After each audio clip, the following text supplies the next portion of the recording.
2025வது வருடத்தின் நிறைவு நாளிலே நாம் இருக்கிறோம். பிதாவாகிய தேவனுக்கு கிறிஸ்து இயேசுவின் மூலம் அநேகம் துதி ஸ்தோத்திரங்கள் உண்டாகட்டும். இந்த வருடத்திலே அரசியல் ரீதியாக நமக்கு பல அழுத்தங்கள் கொடுக்கப்பட்டிருந்திருக்கலாம். ஒருவேளை பொருளாதார ரீதியாக நாம் கஷ்ட நஷ்டங்களை அனுபவித்திருந்திருக்கலாம். ஒருவேளை சரீர சுகவீனங்கள் பலவீனங்களாலே நாம் பாதிக்கப்பட்டிருந்திருக்கலாம். உறவினர்களாலே புறக்கணிக்கப்பட்டிருந்திருக்கலாம். வேலைவாய்ப்பு இழந்திருக்கலாம்.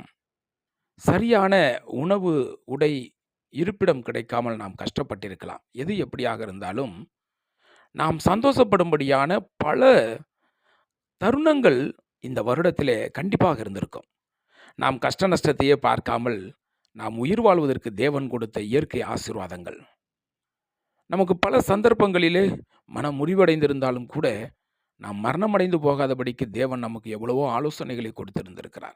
வேத வசனத்தின் மூலம் நமக்கு அருமையான புத்திமதிகளை கொடுத்து, தைரியத்தை கொடுத்து, விசுவாசத்தை கொடுத்து நம்மை இந்த உலகத்திலே வாழ வைத்திருக்கிறார். இந்த 2025வது வருடத்திலே நாம் வாழ்ந்து கொண்டிருக்கிறோம் என்பதே ஒரு மிகப்பெரிய ஒரு ஆசீர்வாதம். நாம் பிதாவாகிய தேவனுக்கு நன்றி செலுத்துவோம். நாம் எந்தெந்த விஷயங்களிலே தவறுகள் செய்தோம், கீழே விழுந்தோம், எந்தெந்த விஷயங்களிலே நாம் நம்முடைய புத்தியை தடுமாற விட்டோம் என்பதெல்லாம் நாம் அலசி பார்த்து, ஒரு புதிய ஒரு வருடத்திலே நாம் நுழையும் பொழுது மறுபடியும் அந்த தோல்விக்கான காரணங்கள் தொடரக்கூடாது. தோல்வி ஏற்படும் தான், ஆனால் அந்த தோல்விகள் தொடரக்கூடாது அல்லவா?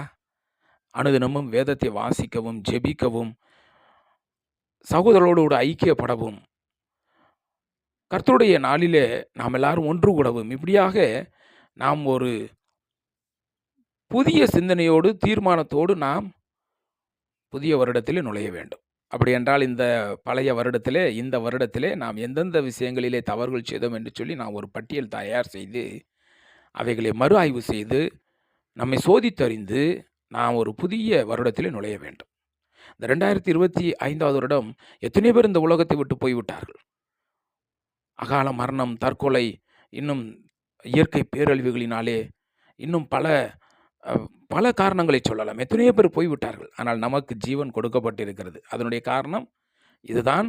நாம் தேவனுக்கு நன்றியுள்ள பிள்ளைகளாக இருக்க வேண்டும். தொடர்ந்து நாம் கிறிஸ்துவுக்குள்ளே பரிசுத்தமாய் வாழ வேண்டும். இன்னும் அநேகம் பேரை கிறிஸ்துவனராய் நாம் வழிநடத்த வேண்டும். பிதாவாகிய தேவனுக்கு கிறிஸ்து இயேசுவின் மூலம் அநேகம் துதி ஸ்தோத்திரங்களை நாம் ஏறெடுத்துக்கொள்வோம்.